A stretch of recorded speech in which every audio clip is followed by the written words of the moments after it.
hit record. I pressed the fucking button. What? I pressed the goddamn button. We are recording. There we go. Spurlie, have you taken... again, I can't see the street. Have you taken us off the I'll intro? tell you what, this is all going wrong tonight, mate. Have you done it or not? Like, what are you doing? Yeah, we're off the intro. We're on. Are we on? Intro. Are we on? Yeah. Are you on? Why can I see your Discord then on the stream? It's done now. Have you fixed it? Yeah. Alright, I'm off. See you later. Spurlie is sacked. Welcome to the Juggernaut Wargaming Podcast. I'm your host, Toph. We're joined by Dan, and we're not going to hear from Spurlie again for the rest of the episode because the man can't control himself. It would also help if I turned my mic on. So for fuck's sake, not just you man. guys. You know, for like the past 4 or 5 episodes, there's always that comment where it's like, Spurlie, I can't hear you, and then you go, oh yeah, and then you have to go and turn yourself on. What I like is we've actually been sat here for about 30 minutes waiting for the start, and he still fucks it up. Are you okay? People come back just for that, you know. No, they don't. No, they don't. Nobody comes back. We've got no listeners. Even my mum packed it in. My mum packed it in. Yeah, my mum packed it in months ago. She was like, "I just want to listen about Bolt Action, and you guys hate V3, so I'm not fucking listening to it anymore because you're not like releasing any content." And now my mum listens to the Tommies. So, wait, they quit. They cancelled too. That's not a good example.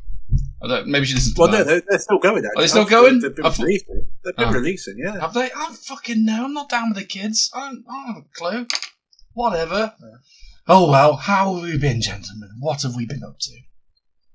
I've been having teeth removed from my body. That's been great fun. And I'm going to blame. Okay. That's what I'm blaming on my lack of technical skills this evening. Okay. Yeah. Which tooth are you having removed? I've had this one removed. Yeah. Is this because you don't brush your teeth properly? Are you a minger?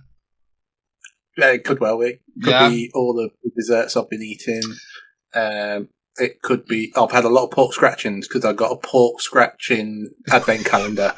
So it could well be that. That's the most British thing ever. Pork scratching advent calendar. Wow. Did your dentist comment on your pork scratching addiction? Were they like, this is why you need your teeth removed? He was too busy like this. Do you know? Apparently, if you suck dick the night before going to the dentist, and then you go to the dentist, no matter how much you spit out, the dentist can tell. Apparently, yeah.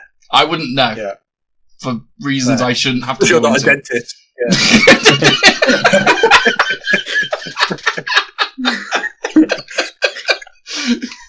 Wait a minute. I've not even got my soundboard on it. How do I do my... where's my ding? There we go. Well done. I'll just take a high five from Dan. Okay, so Spurlie's having teeth removed and getting and giving blowjobs. Dan, how have you been? I'm alright, mate. Yeah, I've finished work for the year now, so I'm just in sit and do nothing mode for the next 2 weeks. Dan, you're in sit and do nothing mode anyway. How does that No. The other 50 weeks of the year. Most of the time, I'm in sit and pretend I'm doing something mode. Okay, now you're actually going to do nothing rather than pretend to do nothing. Wow. Now I don't even have to pretend I'm pretending to work. It's that good. Well, are we all ready for Christmas, boys? Are we all presents all wrapped up, all purchased? Everything? Yeah, all done, all purchased, all wrapped, all in the loft, ready for Santa to bring them down. So this is the thing, right? This is the thing. We had them all purchased, and they were all brought. It was amazing. And then last night, the wife came through and she was like, "I want to buy this as well." And then because I'm a good husband, of course we fucking brought it. Don't have a question on it. Do you know what it was I brought last minute after we've already wrapped everything else? No, worse. A fucking drum set. Full size? What? No, it's one of those electronic ones you plug in so you don't have to, in theory, you don't have to hear it, but instead of hearing actual drums, all you hear is like that instead, yeah. Yeah, you're just hearing kids with chopsticks, basically. Basically, yeah. In theory, it's one of the tabletop ones that you can then take off and put away. We'll see. We'll see. I'm an idiot. And now the whole thing's been thrown out because now I need to rebalance Who gets and what? your kids are famously known for holding their temper. You know, so Their dad's famously well known for holding his temper as well. It's a family trait, mate. The apple doth not fall far from the tree, my friend.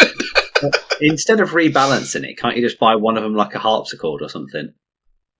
I don't know, whatever. you can start your own monk. Yeah, but you the thing is, you get yourself into the thing, and you're like, Buckle and Bros. and then you're like, oh, he doesn't need it. Oh, but he's so well behaved, and he asks so nicely. So let's be nice, and that's the trap. They get you, and they grab you, and they drag you into the trap because they're like, look how cute we are, and no, it's a mistake. Don't do it. No, there you go. Juggernaut recommendation. Don't do it.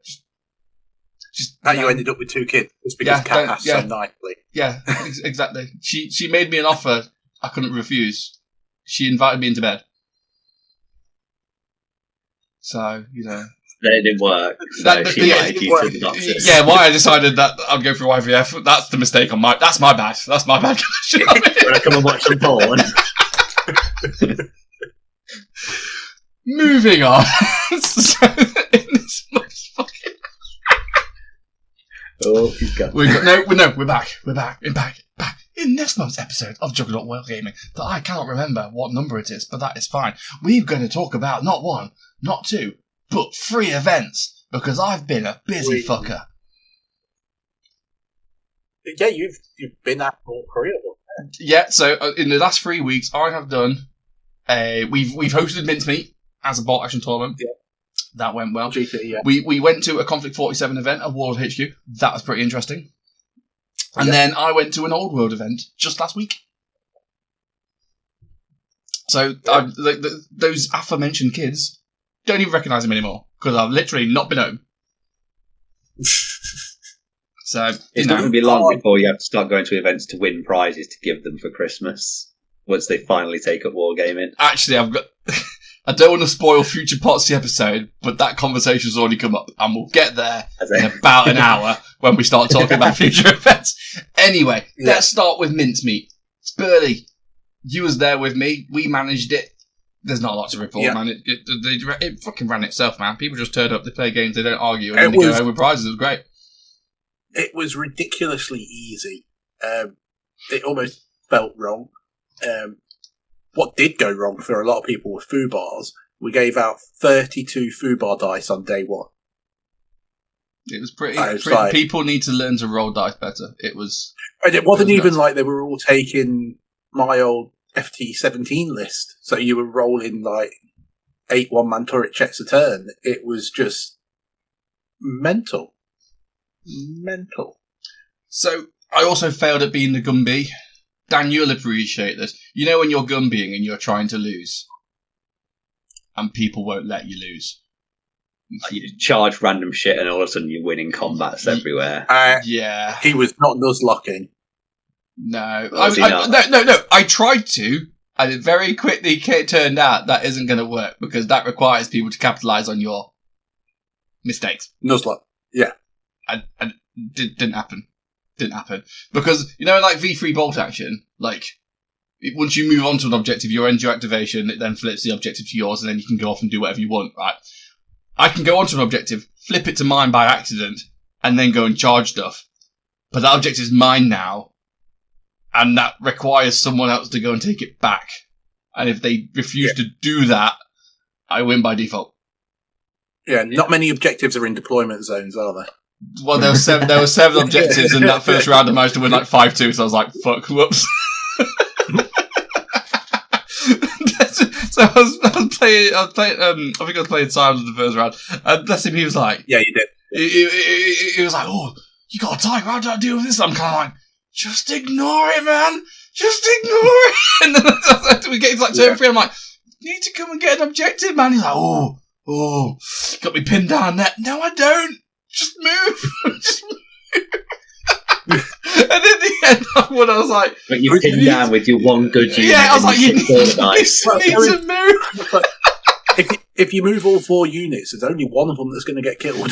This turned into a theme for the entire event. Because I saw he was playing Audrey in the next round, and they were playing... Was it breakthrough? The envelopment one when you got to get off the other opponent's board edge. I think it was like turn 4 and they were both still in their deployment zones. No one had moved.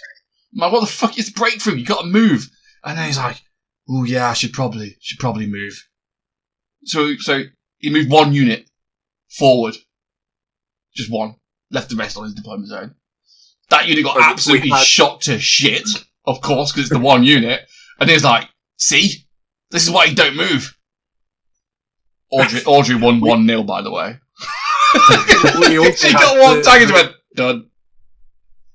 We had the lowest scoring timely objectives game ever. Oh, that wound me the fuck up. It was timely, and they're deployed in 2 lines, and no one moved to the middle.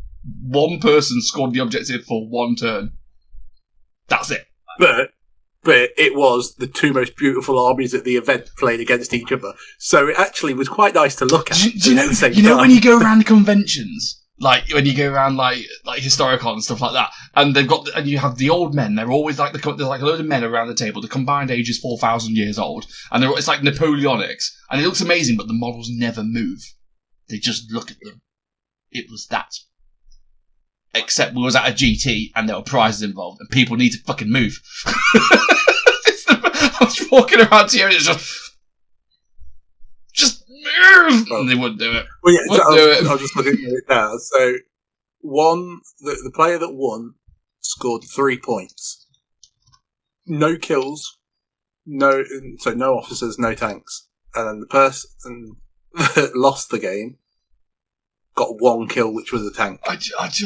I don't know. Like, help me out here. It's like, is it really such a big brain move when you're coming to the table, when you're planning your plan, to read the mission and come to an understanding of what you need to do to win the mission? Because it's just bare bones. Well, if the mission is get on objectives, then get on the objectives. Well, that could have been the plan, though, was that one of them, he thought, I'm going to stand here in such a way that my opponent is scared to move. And then at the end of turn 6, I go, well, 3 objectives, 3 points. Spurlie, if that's your plan, you deserve to lose. And if your opponent doesn't take advantage of it, they deserve to lose as well. I never said it was my plan, did I? Well, it's a stupid plan. But I saw it happen multiple times over the weekend, so what do I know? But, you know. Yeah, well, what do you know? Shall we talk? Dan, you can be our adjudicator, because me and Spurlie had a little bit of a spat over the weekend. During one of Spurlie's games where he was gumbying, Spurlie cheated. Horrendously cheated. No, I did not. If you took the time to read the FAQ, you'd have got the ruling right. Audrey, no less. Lovely, fresh face to the community, young of heart and spirit, ready to come to the Barchel and learn, comes up against Spurlie, who crushes her dreams by cheating his way to the top. I still only drew her. I didn't beat her. You couldn't even do it properly. couldn't even win. Dan, here we go. Can you run in rough ground with your tank when you're close quarter charging a unit? Yes or no? This is one of the forever in debate things, and my opinion is no. Okay, but the FAQ's opinion. No. The official. The FAQ doesn't have an opinion. The FAQ is full of lies and slander. The FAQ, the main rulebook says you cannot issue a run order into terrain. Correct. Yeah, and that's it. There isn't a close combat isn't a special type of run order. It's but in the FAQ, one of the questions asked is, if my tank is charging into rough ground, does it reduce its movement to 4.5 inches of a run order? And the FAQ is like, yeah, guess so. Yeah, guess so. Yeah. Even though you can't. The question's wrong because it's answering a premise that is already wrong before you even got to the answer. Yeah. Okay, so this is what it specifically says. If a tank is assaulting an enemy whilst moving through rough ground, does it have to move at least 4.5 inches, i.e. half a run move reduced to advanced speed? And then the answer is yes, that is correct. But they can't run in rough ground in the first place!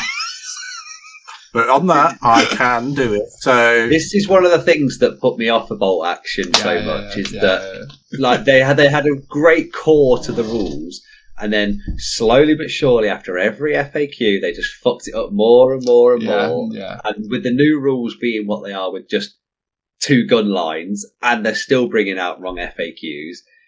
That's why I want to jump on the Conflict 47 bandwagon before they FAQ that into the ground as well. Yeah. What we actually need is, rather than the FAQ, we need a committee. No, because when if you've got 10 standards and you decide you need one unified standard, you now have 11 standards. Like, there's no way we as a community could ever agree on one committee of rules rights. Plus, half the community is on the FAQ committee, and they still get it wrong. And I know there's some smart people on that committee, so clearly people aren't listening to each other anyway. Because that answer got on there anyway. It's fucking stupid, isn't it? It's just, yeah. To be fair, I was very mean to Spurlie, and I pulled rank on him. Basically, he was like, "No, you're wrong, the FAQ," and I was like, "But I'm the fucking TO, bitch." And he's like, "I'm a TO too." I was like, "But you're fucking Gumby, so I'm TO, so fuck off." Yeah. TO's word is law, isn't it? Exactly. Yeah. Maybe you shouldn't have Gumbied if you wanted to have some balls. Maybe you should have just cheated. You made me Gumby. Yeah. You didn't want to play that round, so I had to. Yeah. So, I played free. No, it was a 5-game tournament. It was a 5. You made me Gumby. That was a 5-game tournament, and I Gumbied 3 out of 5 rounds. I did more Gumbying than you did that weekend, sir. Yeah, no, I'm not saying you didn't. I said good day. I said good day. Good day. Good afternoon. Good morning somewhere that's not here because it's dark outside, but the point stands.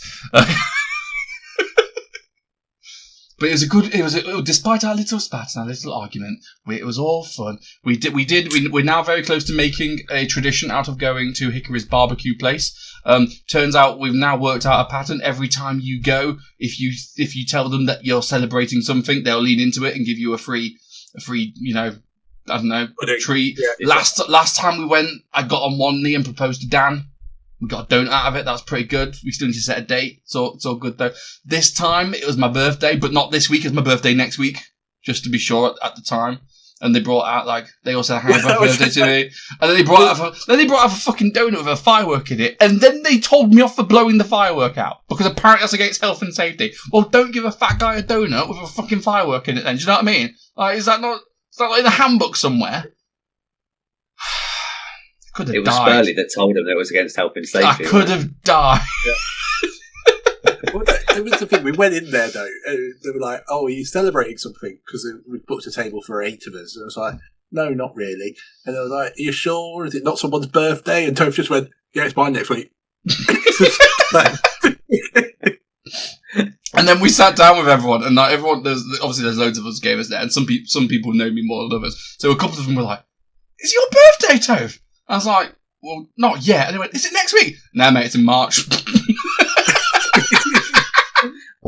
So my new basically at Hell March we could actually celebrate your birthday. The Hell March it will be my actual birthday time. That's the thing. No, but then they'll be like, "Wait, aren't you the fucker who has a birthday every other week?" And I'll be like, "Nah, don't know what you're talking about, mate.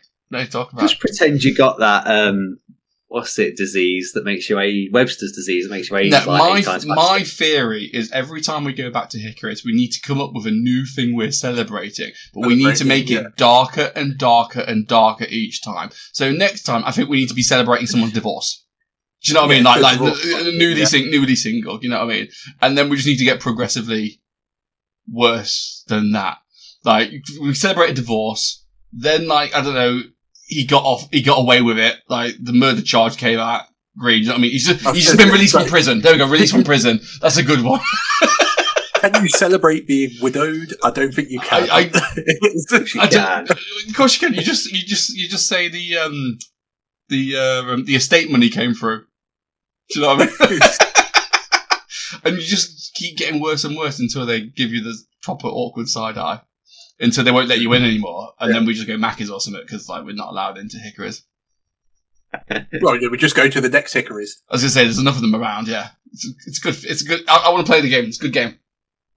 That's good going. Plus, if me and Dan go back and we say it's the divorce party, it follows the story because we got engaged at Hickory's. Our life will revolve around Hickory's. Yeah. You know, so... Maybe we can have a wedding there. Yes! That'd be amazing. And here, it's like in South Park with the royal wedding. And they bring in the sausage, and they eat both ends of the sausage, and now the congregation is complete. And he dips his arms in the pudding, as is tradition. As is tradition. But it was quite nice about Mincemeat seeing some old faces. It was also interesting to see people trying out their potential WTC list and stuff, because we've been really mean and we've limited how many platoons can be taken this year over different platoons. So we've said each team can only take, say, maximum 4 armoured platoons. And honestly, you'd think I've told people that I've just gone around and kicked them in the dick. What do you mean 4 armoured platoons for each team? It's like, well, there's 4 players. If you wanted, that's 1 armoured platoon each. It's not enough! Not just 4. It's 4 armoured platoons over 5. So they've all been practicing not using armoured platoons. And I'm like, mate, if none of you use armoured platoons, then you have unlimited armoured platoons. Because then you're going to have all these 4 that are not being used anywhere. So like, one of you can take them. You just need to talk to each other as a team. Yeah. I don't think people know how to do that, Dan. No, because from what I saw from the last few WTCs when I ran them, is you'll have 1 or 2 people in the group that think, well, this is what I want to do. And you will all do what I want to do, and then I'll tell you what you should do. Naming no names, but there are a few captains that very much, this is the list you have to take because this is a good list. No way, my hero, Host Mortensen, would not tell people what to take. No, Host Mortensen wouldn't, but Bo definitely would. But there are a lot of people like that. There are a lot of captains like that say, this is a good list that's won events. You're coming to the WTC, you need to use this list. I am quite excited though, because everyone normally just takes veterans in armoured transports, light autocannons, and Dakar tanks. And you just take that trio, that's it, and spam them. Whereas, like, the hope is that people will bring in different things because they won't have enough platoons to be able to do that. If anything, at least some of the list ideas we've seen, at least some people might be doing something different. It's exciting. I don't know. Have you limited it to unlimited rifle and then 4 of everything else? Yeah. Because what you might end up is just 4 of the exact same list like we used to see in Bolt Action B2, where it was just engineers and carriers, Stuarts, mortars, and that's it. Yeah, but hey, if that's still something different than like, here's my 10 7+ Dakar tanks. Yeah, I'll still take that. Well, I've got to say, is for the last 3 years that we were doing the WTC with me and Pete and Spurlie, we changed it every year to make it different, and it was always different from the year before. So if nothing else, it would carry on that trend. Yeah, but you know, if all 4 lists end up being the same, then it's a bit of a whatever. You hope that people mix and match it. And I've proper made it worse as well. So we've done rule of 5, so no more than 5 of any single unit entry. And I have indeed clarified, it's unit entry, not individual unit, which means all you Frenchies with the 1 armoured car, fuck you, man, in particular, because you're only having 5 armoured cars. Yeah. Just make it easy for me. The French are, known to be an overpowered army. Yes. Yeah, this is something we specifically needed to rule out. Yeah. To screw those minor nations. Yeah. Exactly, yeah. So, also, apparently, the new have you seen the new Japanese stuff? That's not, apparently, the book won't be out until after the WTC. So all these lovely new rules are coming out. Apparently, this is what when's the Japanese one coming out? January. Is it? I might be misreading. That's fine, exciting. Have you seen the new anti-infantry bomb stick? That's amazing. The 2D6? Yeah, so it's a bomb stick that causes 2d6, and then it dies, but obviously it takes the infantry squad out with it, because it basically hits them like old school V1, like medium howitzer style. But I can't remember, isn't there some wording which basically means, like, apparently because it's not like a charge or something, they can't be overwatched. You can't overwatch them. You can't reaction fire it. So you literally just fucking stupid, isn't it? I can't wait for someone to roll a 1-1 for the hits and then a 1-1 for the wounds. You know Pete will do that every single time on demand.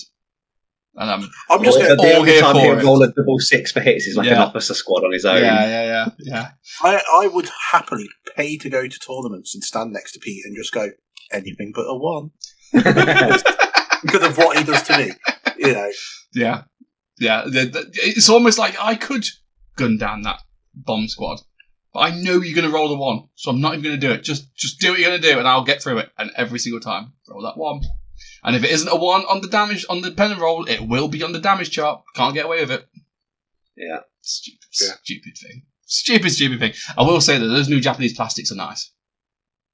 With the anything's got to be better than the old metals. Yeah, but they've got cool leafy grassy bits for the veterans, and there's a plastic MMG team in there as well. It's all like, ooh, that's exciting. You can, tempt me. Are the faces still horrendously warlordly racist? Oh yeah. But then they wouldn't be a warlord plastic if they weren't. Like, how else are you supposed to know the Japanese? Yeah, that's true. They don't carry a banner saying big anime figures or something. Going back to your anti-infantry suicide guys. Yeah. So what it says is it's the bit where it's like, although this is a close quarter assault, neither unit strikes any blows, nor are any other close quarters rules applied. Oh, that is so wishy-washy. Yeah. So reaction fire to a charge. Yeah, that would be a close quarter rule. Yeah, that would be. Yeah. I don't know if that's what they intended, but that's what they wrote. Oh no, 100% that is not what they intended. Because they meant that you can't fight first if you're manning an obstacle. It's going to be stuff like that, yeah. That's what they meant. Yeah. But who are we to say that Warlord didn't read their own rule? I know we don't do this often, but from a realism point of view, if a man is running at you with a bomb, you're going to shoot at him. Yeah. Or run away. I just love the idea that, if they hadn't done it, if they hadn't said that, and then you could just hide behind a low linear obstacle and then immediately go first. It's like a man's running at you with a demo pack, and then he goes and stands by the wall, and you go, and you go, on the edge. Dink! Like that, you know what I mean? Like, yeah. That would be the anti-terrorism defense throughout the world. You just put 3-foot high walls everywhere, and then you'd be fine. Because if someone charges at you, you get to go first. So just dead them. Is that what they actually did with Scotland then? That's what Hadrian's Wall is. Yes. It's actually anti-suicide. Welcome to the Juggernaut Wargaming Historical Podcast. That's exactly how it worked. Yeah. Are we cancelled yet? It stopped all those Scots running into it.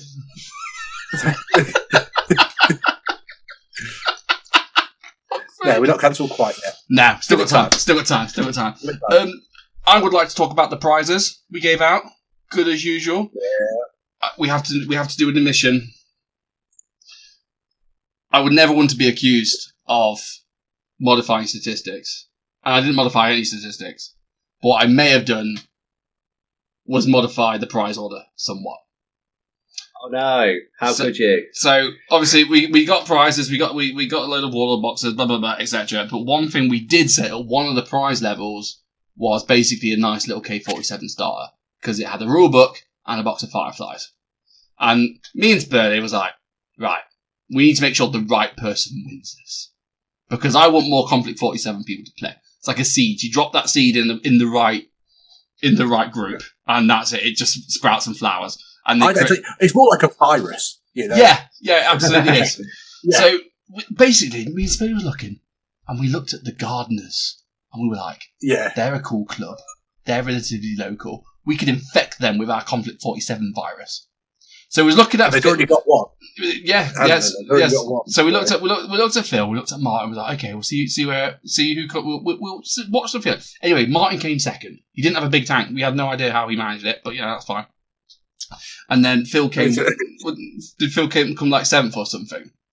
Yeah, something like that. So I quickly went in and went, right, 7th place miraculously gets the Conflict 47 starter box and the Fireflies. Haha, what a coinky dink. Anyway. Yeah. What time was it, Spurlie? I think it was like by lunchtime the very next day. Something like that. He'd gone and ordered a starter box. And basically said something along the lines of, fuck you, Juggers. My mission is accomplished. Because now, all those Gardener fuckers are going to be playing Conflict 47 now. because it never stops at 1. Spreads like freaking wildfire. It's like COVID. It just goes out there. Yeah. So. Hey, Phil's in the chat up the Gardeners. Yeah, fuck you, Gardeners. Is your Conflict 47 built yet, mate? Do you know what I mean? This is the thing. Have you played the game yet? Like, you gotta tell, feed me. I'm all excited. Tell me about K47. Nah, he's not gonna reply now. Fucking dick.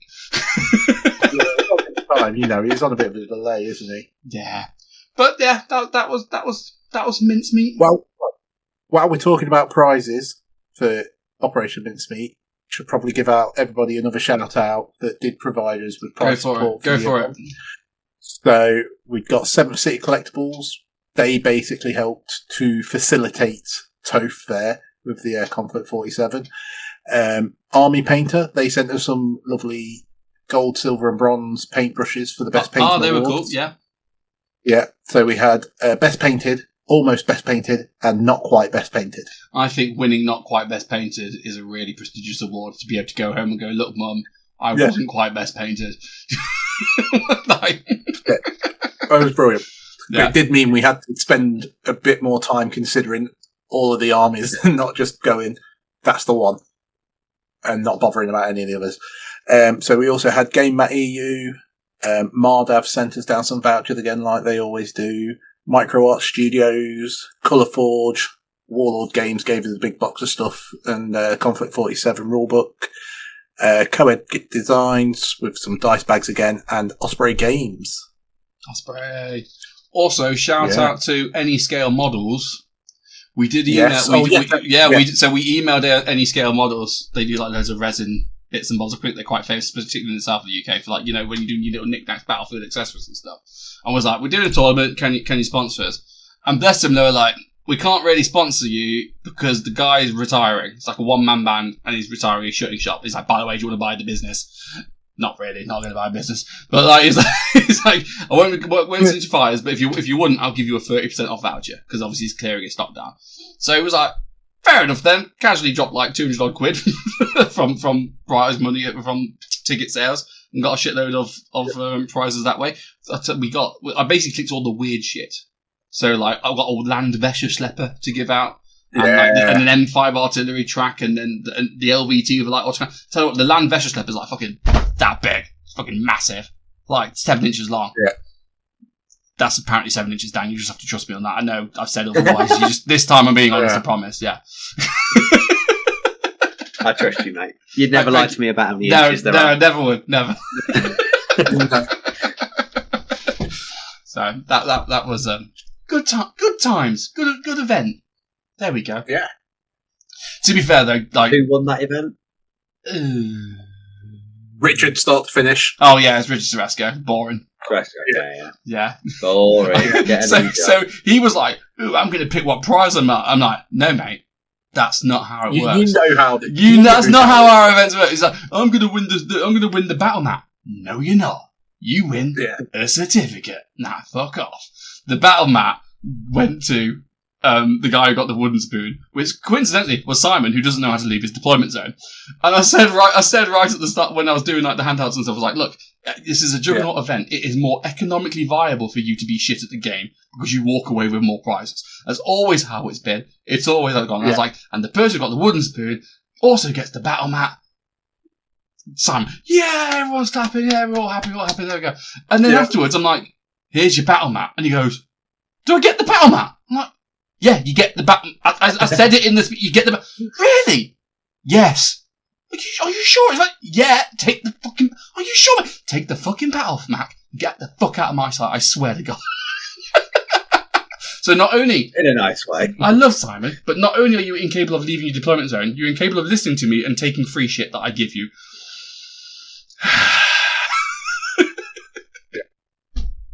Bless him. I hope that battle mat is getting a lot of love. Was it his first tournament? No. I just think, like, I'm clearly a highly strung person who has lots of like thoughts and stresses, and I kind of meander my way through life in just a big bag ball of like stress. And Simon just seems to be really chill and laid back, and just kind of like, "Yeah, cool, man, whatever. Just here to roll dice." And actually, I'm genuinely quite jealous of the man. I wish I was that shit, like, laid back. So what? Yeah, whatever. I'm just here to roll dice, man. She has to roll dice and not leave an opponent though. There we go. I mean, that would be better for your back as well, because if you weren't having to move your models across the table. I need to get I need to get the stick with the cross on it and just that across the table. Yeah. But anyway, that was event number 1. Now we go to event number 2, and I must say before we get there, Conflict 47, you've done a bad thing, Spurlie. You've done a very bad thing because I wasn't going to get into Conflict 47. This was going to completely pass me by, and you've set me up. Because you was like, hey, Toph, play this game with me. And then it turned out to be really fun. We had lots of fun playing it. We've been playing fun at club. Yeah. And now everyone's starting to look in. And now every juggernaut and their dog is getting in on it. And guess what? They're fucking blaming me. And it's not fair because for once in my life, I've not got people into it. You did it. Not me. Yeah. And we only ever play what Toph wants to play. No. It's what Spurlie wants to play. I'm a victim here as well. Okay? I'm a victim. But Spurlie might have got you into it, but then you badgered everyone else. I didn't badger anyone! That's the thing! I'm a pro badgerer when I want to badger, and I've not done it! If anything, I've done more. I've done a lot of... I've done a lot of softly, like, smooth, like, just... gentle there was genuine that kind of thing. There was genuinely a night at club where me and Spurlie were just playing Conflict 47, and Steve kind of came up and was like, "So, how would you recommend that you fuck me best, and where should I put it?" Because he's just literally decided to go and splash on Conflict 47. That was not my fault. Okay, I'll admit the times there's lots of games I have got you guys all to play. Bolt action, 1-page rules, 30k, old world. I mean, even Age of Sigmar originally, like 7-8 years ago before we met Aaron, like, they're all my fault. And I'll put my hands up for them. But this wasn't one of them, so stop being mean to me, Juggers. You know who you are, dickheads. Oh. Phil, I might kick him. Oh, so Phil in the comments said, is Spurlie shit at K47 as he is at Bolt Action? The thing is, Spurlie, you're actually quite good at K47. Yeah. I can see a bit of the Matrix. Why? Explain to dear listener, because I don't understand either, and I don't think Dan's going to understand either. Why are you better at K47 than you are Bolt Action? Because you're just shit at everything. Why is K47 different? I don't know. I wish I knew. I wish I knew, but I haven't got a clue. But it's just...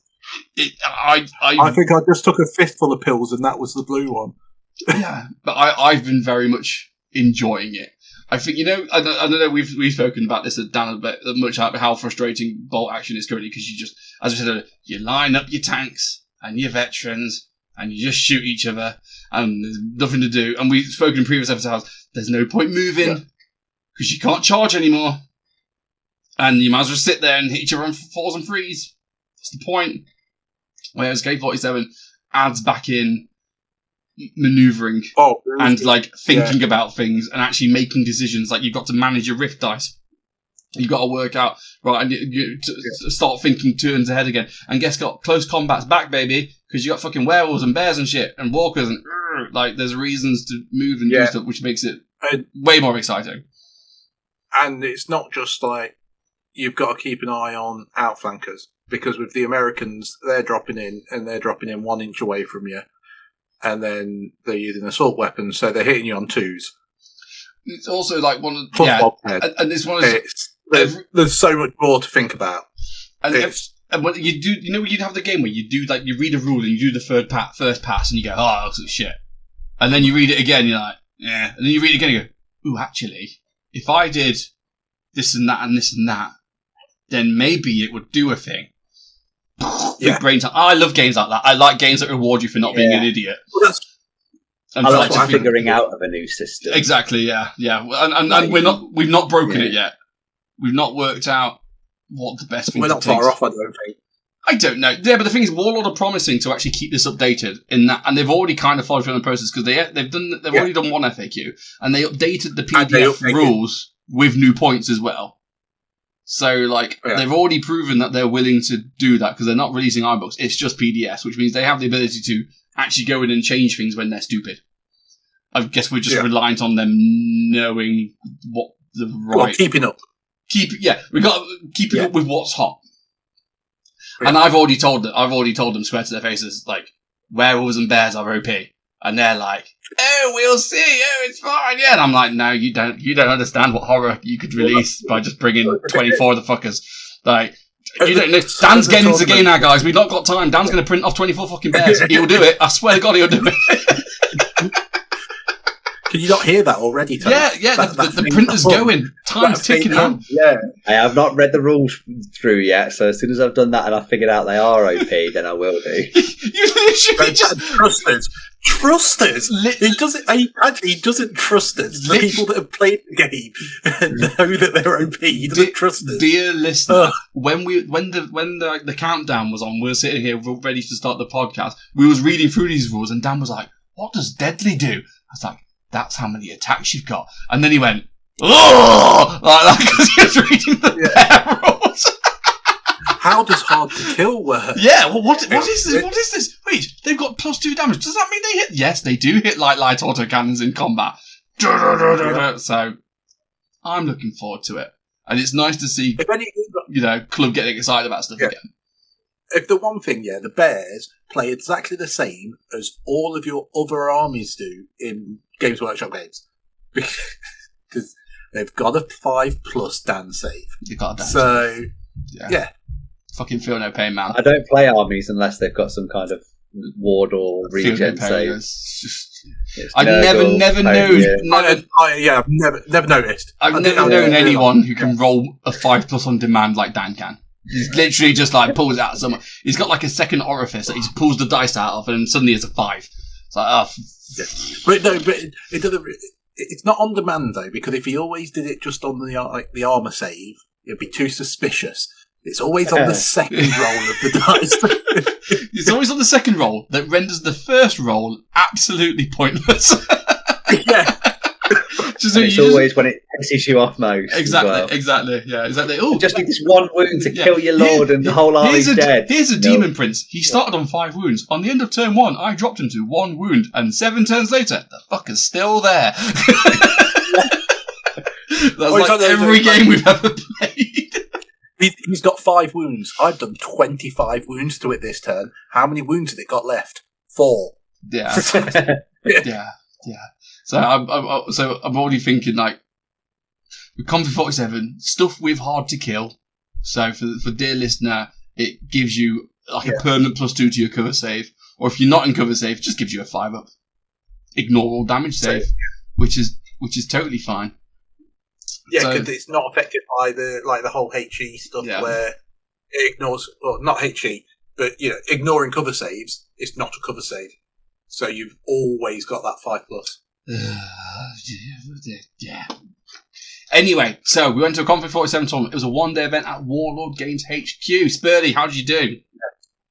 I did. I won my first game. I won my second game, and then I played some absolute bellend who spoiled my day. Yeah, he did. Yeah, he did. It was suspiciously like Toph. And it came down to, I would say, one roll of the dice that went your way instead of my way. And,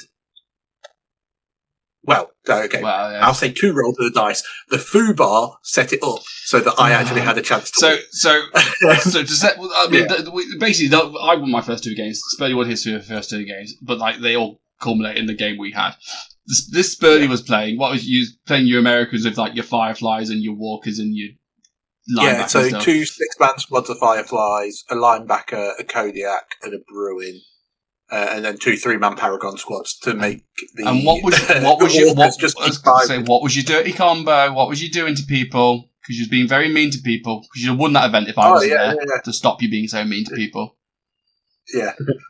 So using the Paragons, getting their guts, spending the guts to put the Walkers' dice back in the bag so they go again. In the second game, the Bruin and the Kodiak combined went 12 times over 6 turns.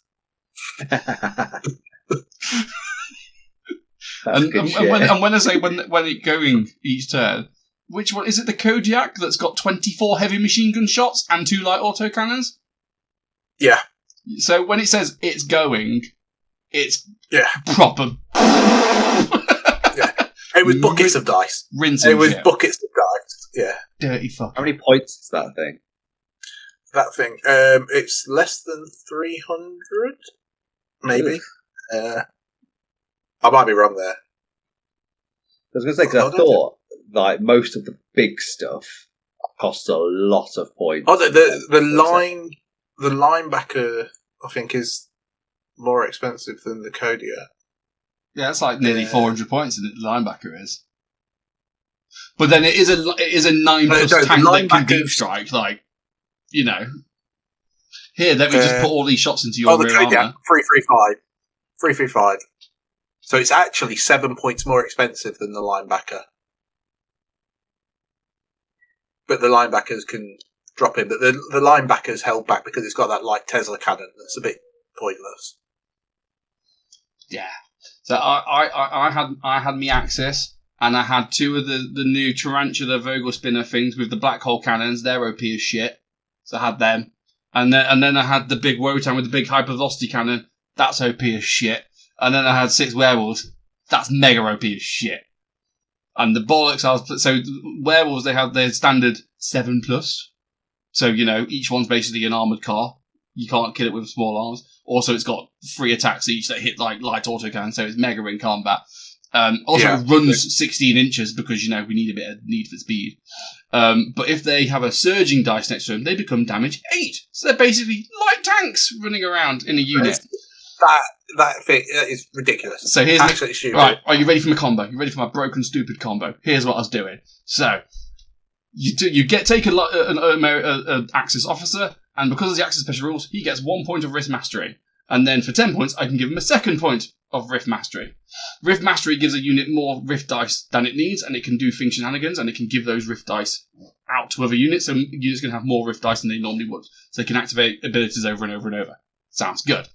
However, another thing they can do is if they've got 2 Rift dice, they can merge them into 1 Surging dice, which I then give away. So on the first turn, before the first activation, I'll go, here's my 2 Rift dice to my officer, merge them into a single Surging dice, which I immediately give off to my werewolves, who are now all damage 8 before the first dice of the game's even been drawn, and then they run 16 inches into the middle of the opponent's army, and the opponent just goes, what?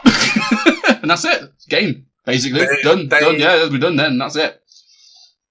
They were almost impossible for me to kill. Really, in our game. Yeah. I spent 3 turns throwing, or was it 4 turns, throwing absolutely everything I could at them. And it took me till that 5. That was 1 unit, and they're only 43 points each, so you could easily bring 18 of the fuckers in a normal list. They're way too strong or way too cheap. How do you kill those then? How do you kill werewolves and bears? Because bears have the same rule. Yeah. I've got some theories. So a Panzerfaust to the face will do it, because obviously then it's one at a time. Or if you do the D6 and have a good volley of them. I think big HE will do it. So if you hit them with like a heavy howitzer, you get them +4 to your damage roll as well. Yeah, you've got to be going with the big HE because they've got wide formation, so they're 2 inches apart. If you're not hitting it with a 3-inch template, you only getting 1 anyway. Yeah, your own big thing. So if you have your own werewolves or your own bears, just meet in the middle, have a big fight. Wow. I know, Spurlie, you had a bit of luck with just walking over them with your walkers. Because every time you walk over them, you get like plus hit. So your legs get a +2 hit, and your arms get a +4 hit. So you can just walk past them and just chin them as you're walking past and stuff. Yeah. What is it? On the arms, I'd be looking for 4s. Yeah. 5s. But with the legs, I'd still be looking for super 6s. So there's ways, but I think they're way too good currently. Yeah. I think they're way too good. Can't you get a whole... Because isn't your whole army 7+? Because all your infantry is 7+ as well. I built my army that way, specifically for that reason, yeah. So then all my opponents who all had small arms couldn't hurt me. Yeah. Yeah. Like, and this is the thing with Conflict 47, I think the balance is a bit squiff. But this is the thing, you kind of got to... So the guy who actually writes Conflict 47 was at that event, as was a couple of the playtesters as well. Ironically, the 2 playtesters came bottom and second from bottom. I don't know what that tells you about Warlord. Just going to drop that knowledge bomb. There you go. Playtesters game bomb, whatever. So, like, and I was like, when we was talking to him, we have discussions, I was like, this is a problem. Look at it. Whether they do or not, we never know. But so, you know what companies are like. Sometimes you need to show them rather than tell them, right? And all it will take is someone to print off 24 of them, and then go and absolutely smash some shit up, and they'll be like, "Oh yeah, maybe it's a problem. We need to fix it." But regardless of that, the core game itself is really, really fun, even if it's potentially easy to break. So, like, as long as the core is strong, as long as they're willing to fix it, I don't see it as like a long-term issue. But yeah, so me and Spurlie played, and the biggest problem was we were playing bloody hold until relieved. Yeah, it was just, oh my. So all I did is I did that same stupid trick, and I got my 6 armor, 8 damage value, 8 werewolves, and chucked them on the objective in the middle of the table, and just went, good luck, Spurlie. And to be fair to you... I got there first.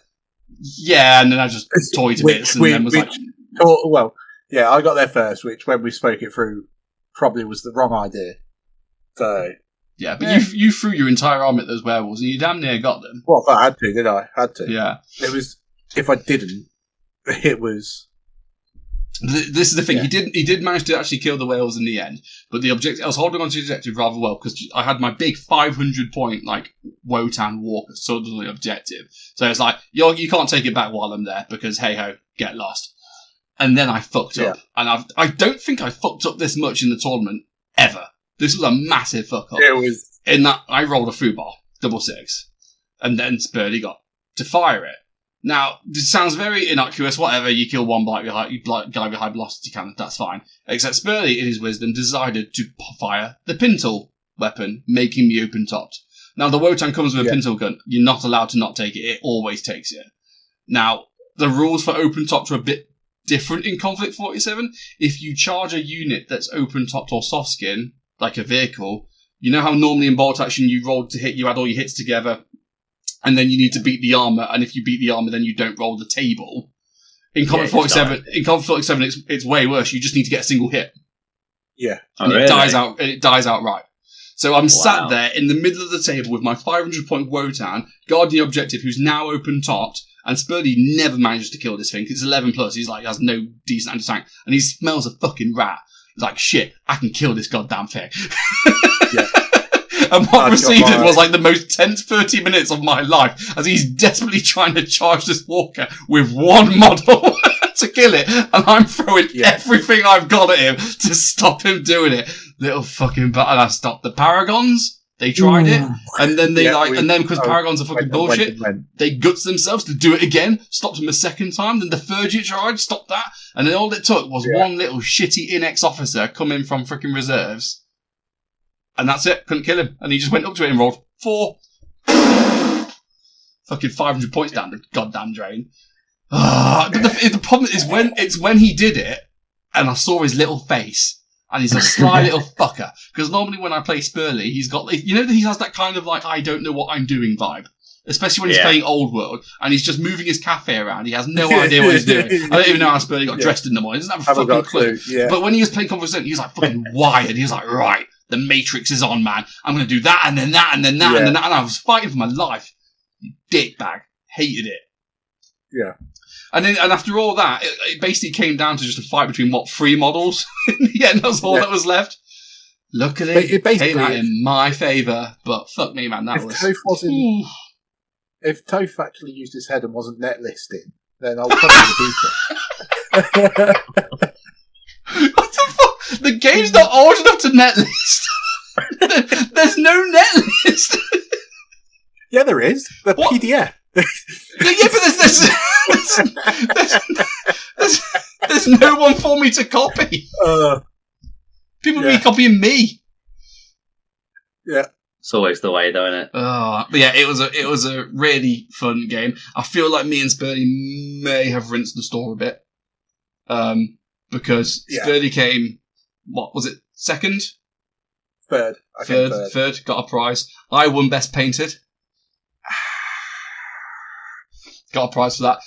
Then came first place. got a prize for that. Then we may have brought some models and stuff and starter sets and stuff, like, and took that out as well. So, like, we was, like, walking out like that. We must have had about 800 quid worth of stuff on us by the time we left the store. Yeah, because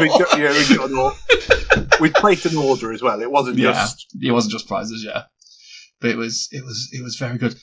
Lots of learnings though, and I keep getting tripped up by Config 47 because you go into it thinking it's just like bolt action, and superficially it is until you start deep diving into it, and at every point there's stuff that's different and it trips you up. Do you know, like, if it's like the difference between like Warhammer 40k and Warhammer Fantasy back in the day. Like, they all have movement, shoot, and assault phases, and they all have weapon skill, strength, and toughness, and initiative, and they all vaguely work in the same way. But that's where the similarities are. Like, they fundamentally are very different. To the point where even how you capture objectives is different. Because in the Config 47 rulebook, it says at the end of your movement, not the end of your activation. So what counts as movement? Which means, like, if you advanced up to someone, shot them off the objective, you then wouldn't be able to flip it because they were still there at the end of your movement. You had to then shoot to get them off. Weird shit like that. So I'm still learning, but I'm all for it. It's the new hotness. That's the kind of thing as well that will. I hate games like that when there's such subtle differences. You go to an event and you think, aha, I'm going to win this game now, and then someone goes, no. And you know? And Spurlie says, I think this is what helped us so much out at the Warlord event. Yeah. Because we'd literally played each other non-stop, proper hardcore for like 6 weeks straight. And we kept going, and we wouldn't just be like, oh, we assume it's, you know, when some people go, ooh, how does this go? It's probably like that, and then they get on with their lives. We was being really anally retentive and be like, no, let's stop. Look through the book, and each time you'd be like, that's what it says. And you'd never say what you expected to say. So then we went through the event basically. There was a point when Spurlie had to correct the TO. And the TO was like, that's not, and I think the TO was like on the FAQ team, and Spurlie's like, no, that's not what it says. And they're like, oh, well, that's not what we intended. And Spurlie's like, but that's what you wrote, you bastard. Because he's an argumentative twat. No, the TO wasn't on the FAQ. Was he not? Okay, my apologies. It was the guy who was on the table next to you, game one, was one of the writers of the game. Okay. So I was telling the TO, no, this is what it said in the rules, and the TO was like, no, and then the guy behind him tapped him on the shoulder and went, no, he's right. You as the TO are wrong. I think Conflict 47's kind of released something inside of Spurlie. I think we're creating a monster.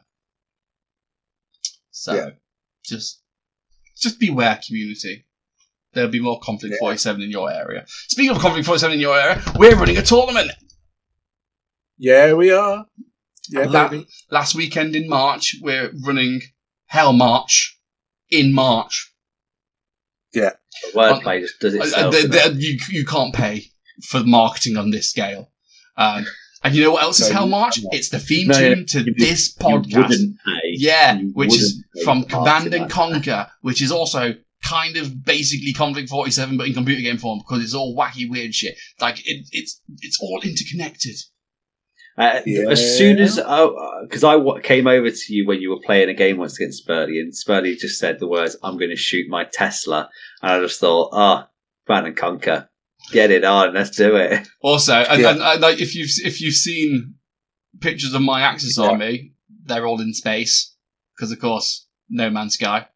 Also, I know it's an Axis army rather than Soviet, but like, it is an honour to our Lord and Saviour Tim Curry from the famous line from Command and Conquer 3, if you remember. I'm escaping to the one place that hasn't been corrupted by capitalism. Space! No one played Command and Conquer 3? Tim Curry? Yeah, I played that. Yeah, man. Yeah. Also, another thing, and I've already asked Warlord to make this for me, and they need to make a Soviet airship. Yeah.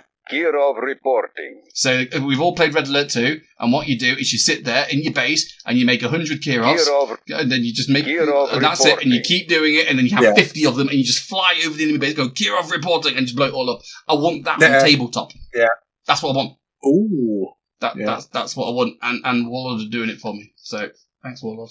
Just buy yourself some sky lanterns for the Cathay army, and then change all their heads so they don't have those rice paddy hats. They just have the Russian ones with the ears. Also in regard to Conflict 47, and speaking to people over the past few weeks, we went to the Warlord HQ to do the Conflict 47 tournament. We had some Warlord guys come into Mincemeat.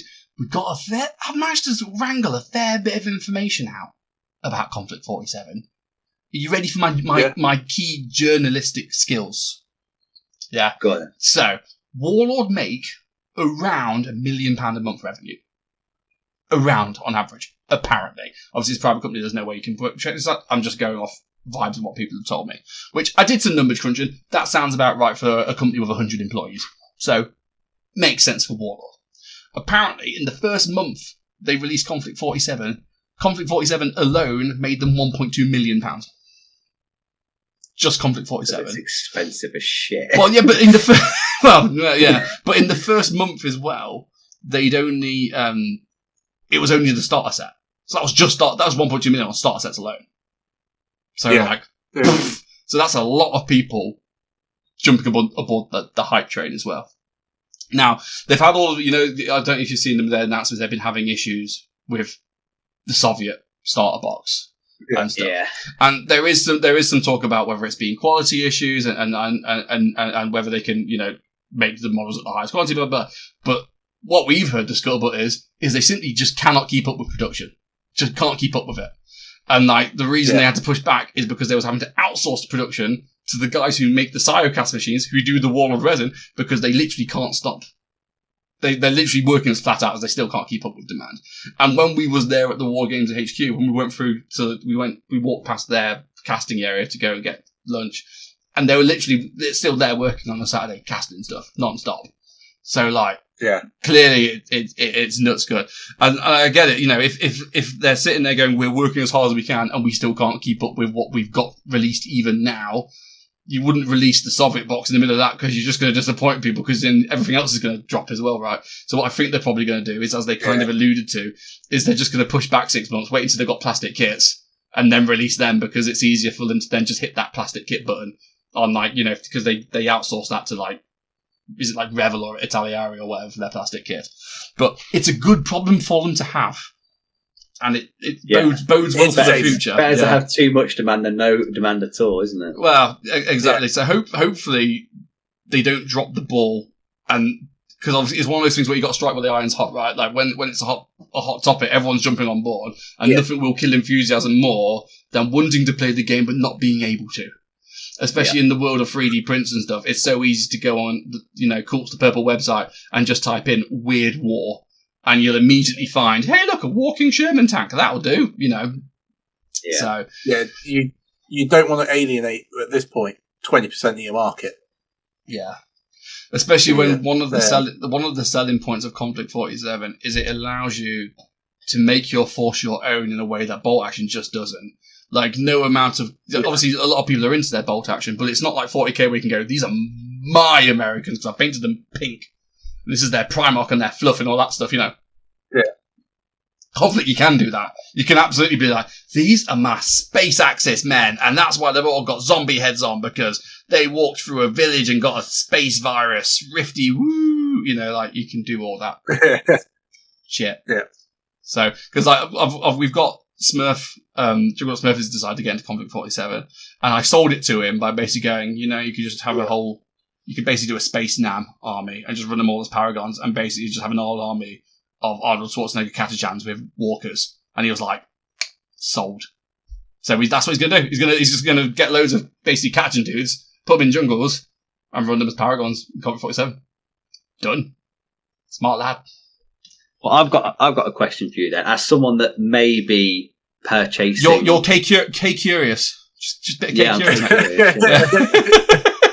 As someone that may be getting into Conflict 47 relatively soon, perhaps as soon as Monday, who knows? What armies are available for it, and what do they come in terms of? Do they all have starters? Are they plastic, resin, or metal? And what is generally plastic, resin, and metal? There are 5 armies. and it's the 5 major nations. There's no minors in Conflict 47. No France.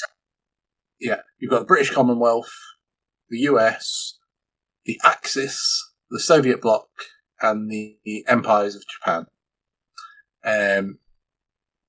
The Italians are rolled into both the Axis, the American, and are they in the British as well? Yeah, they are in the British as well. So because the turning point for the fluff was in 1944, so the Italians had already surrendered by them. So you have the Italian Civil War, which means they appear on both sides. Which basically means if you're an Italian player, you can pick your national rules basically, because all the mods are basically the same. You just decide, oh, actually, I want these to be evil Italians and these to be the good Italians. Whatever. Yeah. And whichever side is evil or good, that's up to your own interpretation of how the war finished. The Axis are evil. I'm just saying that now. Like the Green Bolt, they don't fuck about that. We're a non-fascist podcast. Just right. Okay. Laying it out. Sorry. Obviously.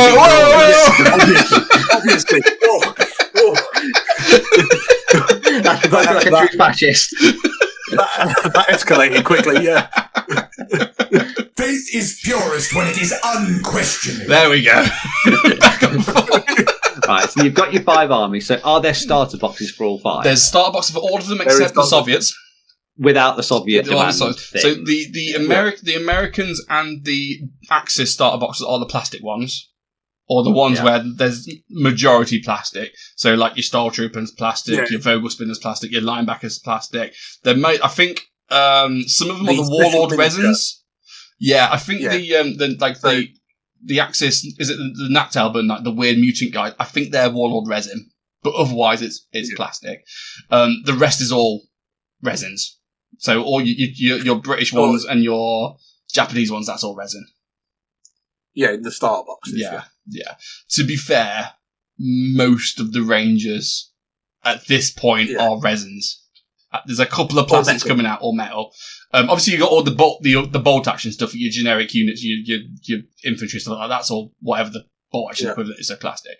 And a lot of the vehicles would be like you'd take a plastic, say Panzer IV, and then it would have a resin turret to make it Conflict 47. But yeah, it's a lot of resin. Warlord do have they haven't released like a release plan, like what's the word? Schedule. A schedule. A release schedule. A release schedule or roadmap. That's the word I was thinking, roadmap. But there is a lot of stuff coming in plastic. It's just a case of, as I say, keeping up with their own demand. So you get there. Yeah. So if you're one of those people where you're like plastic or die, you probably might want to hold off for a bit. But then there's alternate manufacturers, right? Like if you go to War Games Atlantic, they do loads of sci-fi generic troops. Like you can get, they do like the British Bulldogs, they do like the Eisenkern and all, and the Death Corps guys. So there's options out there if you want to be smart about it. Yeah. Just thinking for my British Army. You could use if you can take British Bulldogs, you should just buy the stuff from Burrows and Badgers and use them. Yeah, we're 3 months into Conflict 47 and I'm starting my second army.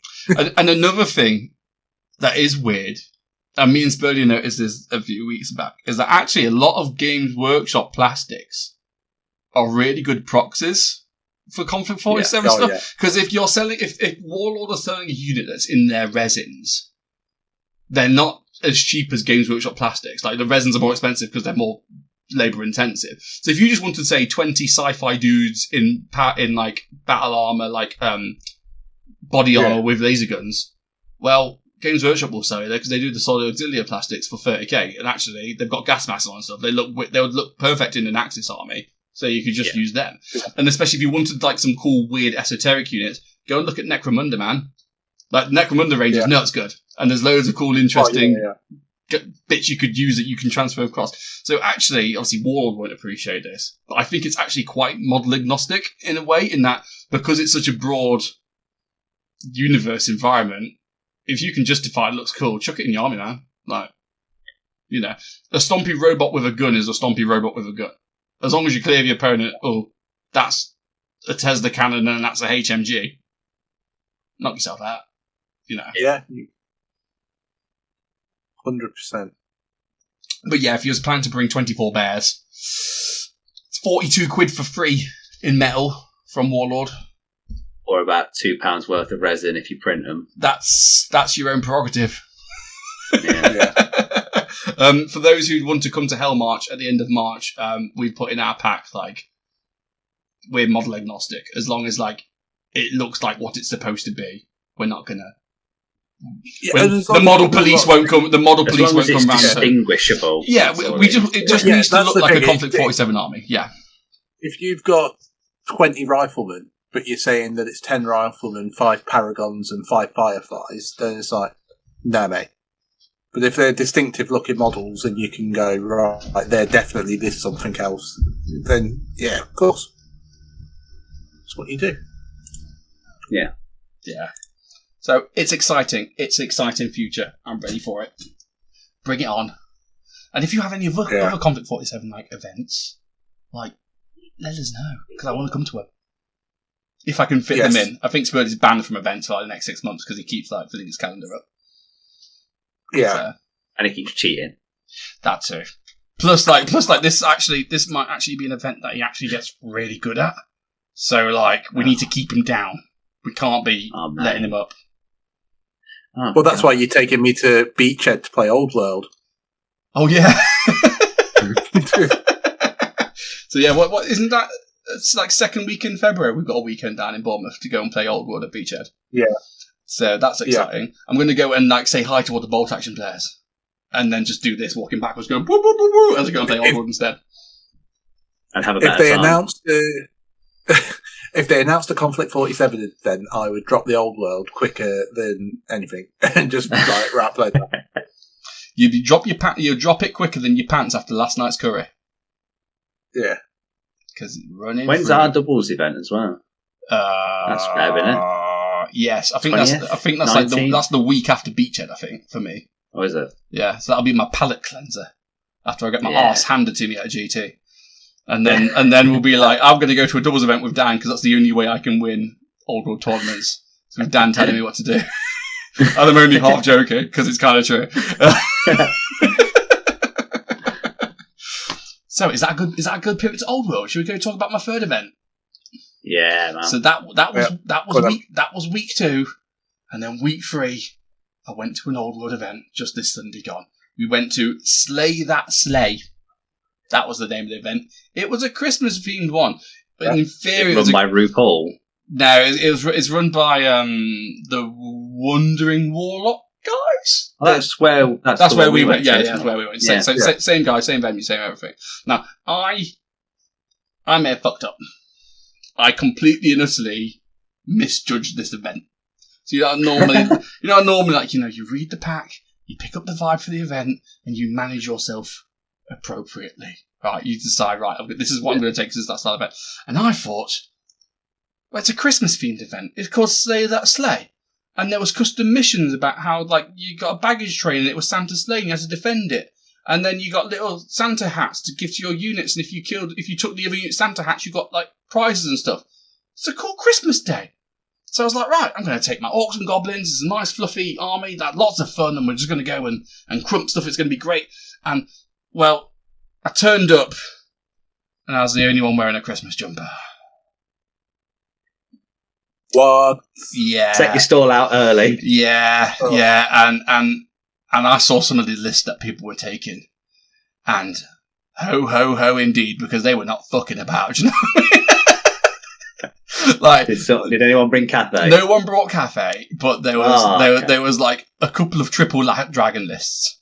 There was one guy that had like 80 zombies, 40 Graveguard, and then like 5 screaming units on top of that. There was a lot of nasty shit. And I'm like, because my orcs and goblins, they look awesome and they're really fun, but they are not a power list. Like, that's the sort of list I need to take my high elves to and, meet the dragons with more dragons, because orcs just can't deal with them. Like big power units. They just don't have to stay in power. They look at a dragon and go, oh no, and then that's it. We die. Yeah. So. No. Yeah. So. Oh well. Look. I brought my orcs. I'm here to have fun anyway. I'm not here to make. I'm here to make friends, not win prizes. So So what if people bring broken lists? We'll just come and play anyway. So, first round, I played some absolute dickhead called Juggernaut Smurf, who I travelled with. Round 1. Yeah. It's good to play the person you played in the car, isn't it? Yeah. Look, we got it out of the way. And we played our game. We had a nice, lovely game. And the points, there was barely 100 victory points in it. So it was a draw. Might as well and not fucking bothered. Yeah. You know, whatever. Like, and it's the usual thing, like, I sat on objectives, scored victory points, and then he annihilated my army. There we go.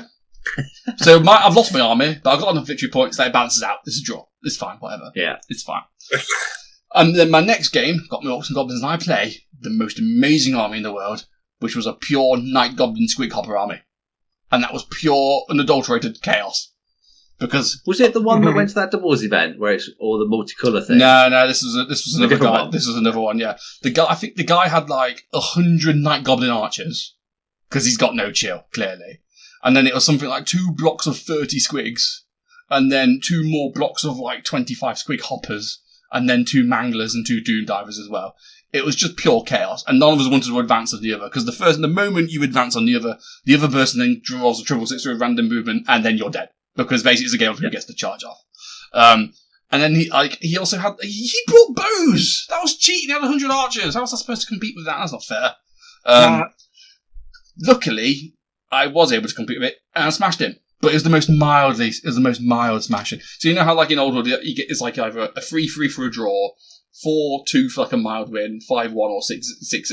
It was like a 4-2. It's like the barest scratching of like a win. Because ultimately, I killed everything other than the 100 goblins, because no one's got time for that. I just ain't got time to deal with that many goblins. And then he managed to like reduce basically all my units except like my Black Orcs and like a hero. So it cancelled out, basically. So the mild, very, very mild win. And then I went and played Chaos Warriors, and we had a good crump in the middle, beat the shit out of each other, and once again, I lost my army, lost the crumping, but it's okay, because I scored some objectives, and that too was a draw with barely 100 victory points in it. Like undefeated then? Yeah, that was my day. I played 3 games. I played 3 games, I had 2 draws and a really shit win, and I came 5th. So what's the point? How many people was at the event? There must have been about 30 people. Oh, yeah, that's a lot. It was a fair. So I didn't realise it was that big. So those 2 rooms we were in, down when we went to the doubles one, packed out again. Yeah. And I tell you what, so you know how we got to play all the games on the nice small room with all the aircon? It was really nice and fresh. Yeah. Mate, when you play in the big room, oh, that's toasty. And I'm in a fucking massive Christmas jumper because I'm like, ho, ho, ho, motherfuckers. And everyone's like, what are you doing? We're at a serious Old World tournament for serious people, and you've come in a fucking Christmas jumper. Don't you realise that this is like serious business? And I'm just like, wow, motherfucker, eat my fanatic. Yeah, it's fun shit, man. I love Old World. I'm so bad at it. It was very much a case of you misjudged the event before going, and it kind of tarred. Didn't really tar the event, but kind of made it not as good as it could have been. Yeah, when it's called Slay the Sleigh, you're going down the Christmas games route. Well, that's what I would have thought the same as Tophs. Yeah. If I'd have read a pack like that, I'd have thought, right, it's just a dick around at Christmas kind of thing. And to be fair, bring a Christmas themed list. And that was my aim, and I had fun doing it. Like I didn't need to win the event. That's fine. Yeah. You know, it was just weird to me that the normal, I don't want to say try-hards, because if you go to a tournament, you're expected to try and win. But like the normal level of competition was, at those sort of events, was very strong. Wow. It was like, it reminded me of when we went up to Scotland to play Blood Bowl. Yeah. And we was the only people to name our teams, because we were playing Blood Bowl properly. And we're, you know, throwing goblins, because that's how you play Blood Bowl. And then you've got the hardcore players like, no, mate, I'm going to do that, then I'm going to hit their GFI, and they're playing it mathematically. And I'm like, that's not how you do it. No, you fuck about.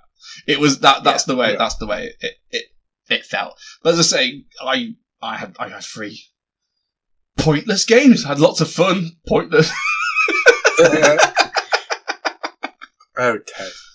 You know, but it was fun. I like Old Wood, and as I say, we're going to Beachhead in not long now, in a month's time. So that'll be fun. Road trip. Alex is driving down from Scotland to Bournemouth. So that's going to be a fly. That's going to be a free win because the man's going to be fucking shattered. He's going to be like, he's going to stop off at roll dice or whatever. Is he actually going to stop off at Chateau de la Tophs? Chateau de la Tophs? I believe so. Yeah. He's not locked in saying, like, definitely, but I've kind of been like, yeah, the option's there if you need to. I think we'll work it out kind of Sunday. Like, whatever. But, yeah, 3 tournaments in 3 weeks would recommend. My family don't recognise me anymore. I've been away the too olden long. Days, isn't it? Yeah. Like a decade ago, we used to do that kind of stuff.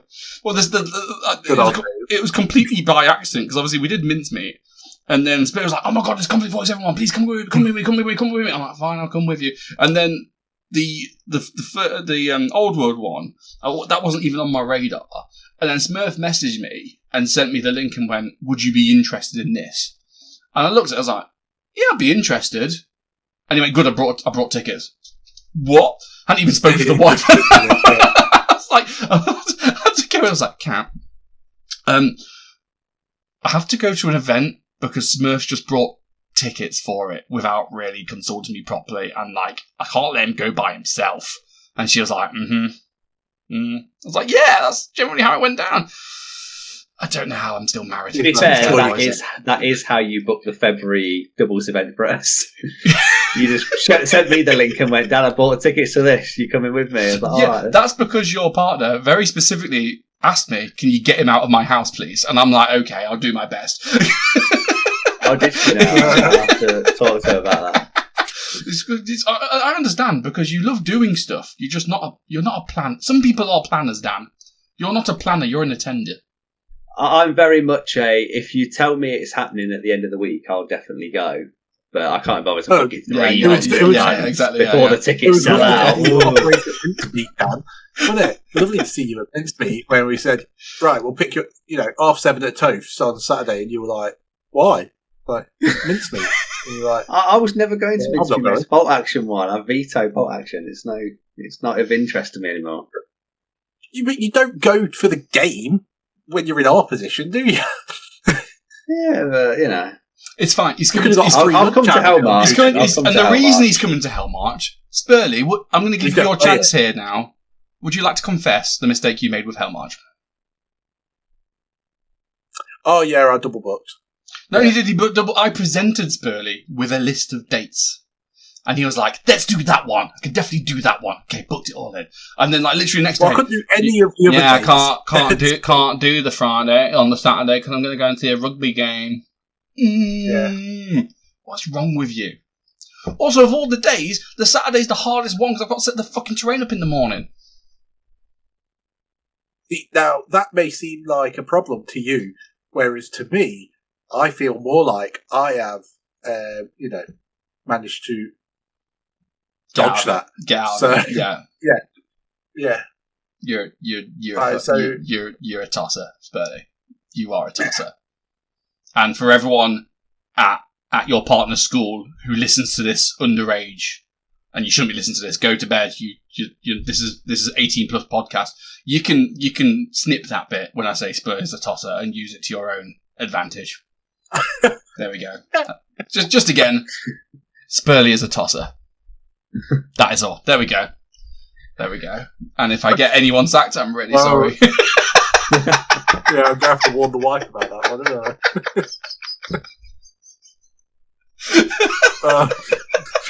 I? Is Hellmarch actually on sale yet? Yeah. We've already sold. Yeah, we've sold 2 tickets. Woo! Yeah. 1 ticket went to Mr. Owen Wombleman, who is within about 6 minutes. About 6 seconds, yeah. He's got 3 linebackers and fireflies, and that's it. That's all he's doing. So, I'll meet you at the bottom of the table, good sir. It's simple. Yeah, that's some. And then Alan's coming as well.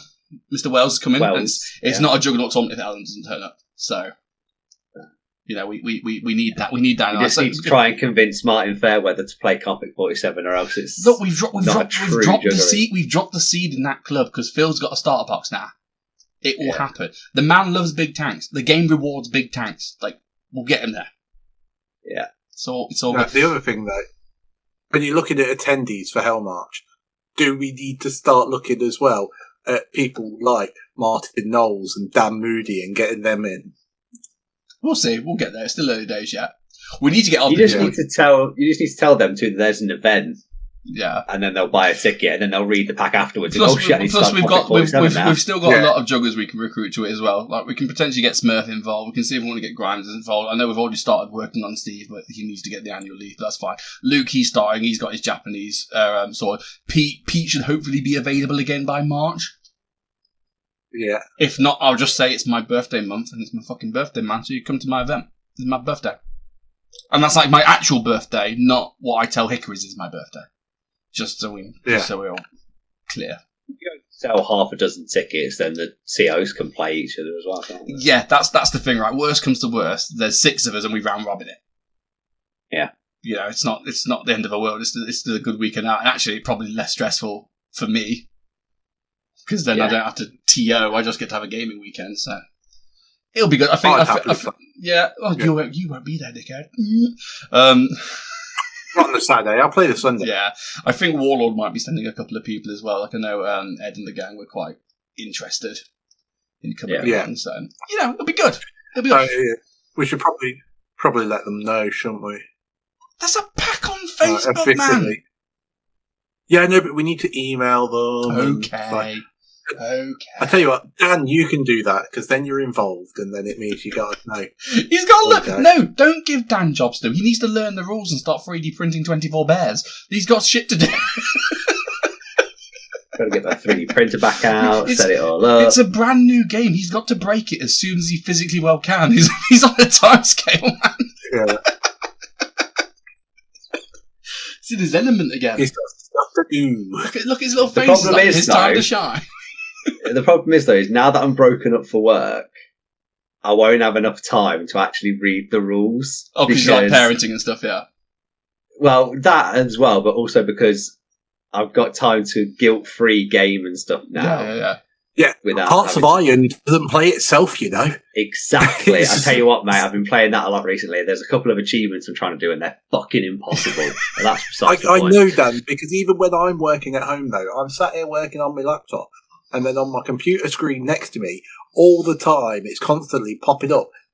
Dan Lane is playing Hearts of Iron. That was really funny. It doesn't, because I've turned that off. No, it does. It absolutely does, Dan. Because I was working the other day, and you know, like Jackbox games, when you the one you do with your phone and stuff, like party games and stuff.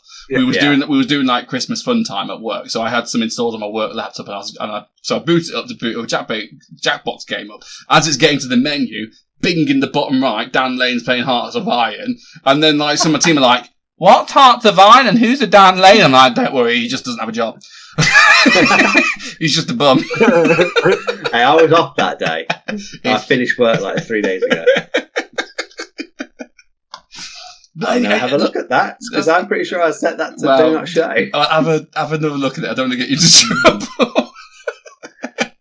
I was going to say, but actually, I've got the week between Christmas and New Year's off, so we could arrange a gaming day if you're off work as well. Ooh. We could go and do. Yeah. I could demo you in. Yeah, that sounds good. There we go. Let's do something. Any other topics, Birdie, we got on the list before we go to the Hobby Lobby? No. I don't think so. No, because we'll talk about Beachhead after Beachhead. We'll talk about Beachhead after Beachhead. Yeah. Okay. Always a good time to do it. Yeah, man. That's it. It's better than trying to talk about Beachhead before Beachhead. That'd be tragic. That would. Well, I was thinking, we could talk about what we're thinking of taking to Beachhead, but then we've got another podcast next month before we. Okay, we'll do that next month. We'll topic next month. Yeah. Topic next month. Right. What was our pledges? Mine was to paint some Slanesh stuff. Did you? Well, there is a caveat to this, because as I was painting Give it a second. Oh, here we go. Pete will tell us. Pete will put it in the just chat let the story begin. Sorry, Dan. Go on, Dan. No.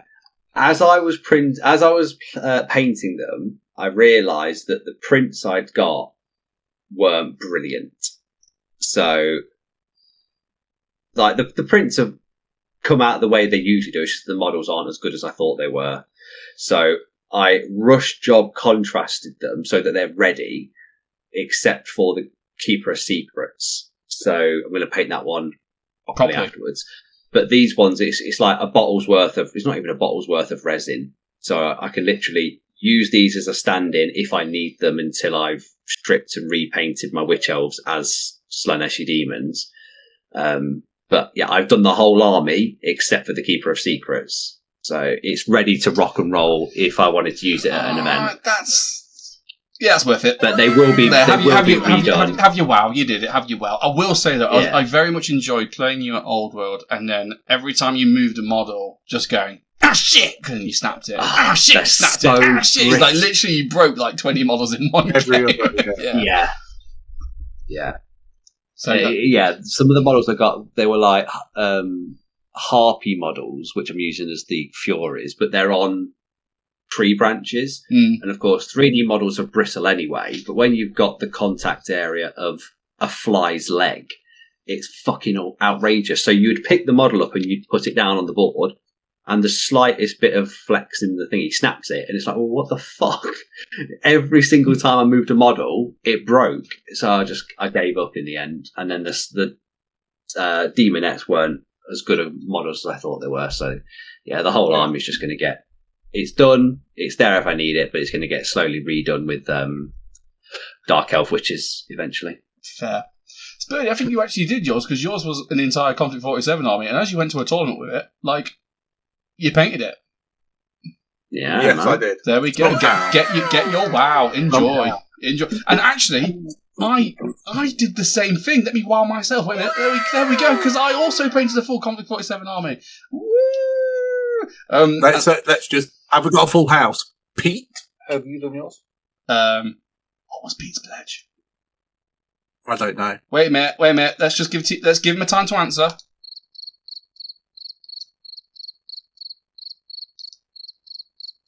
God damn it, Pete. God damn it, where are you in our time of need, my friend?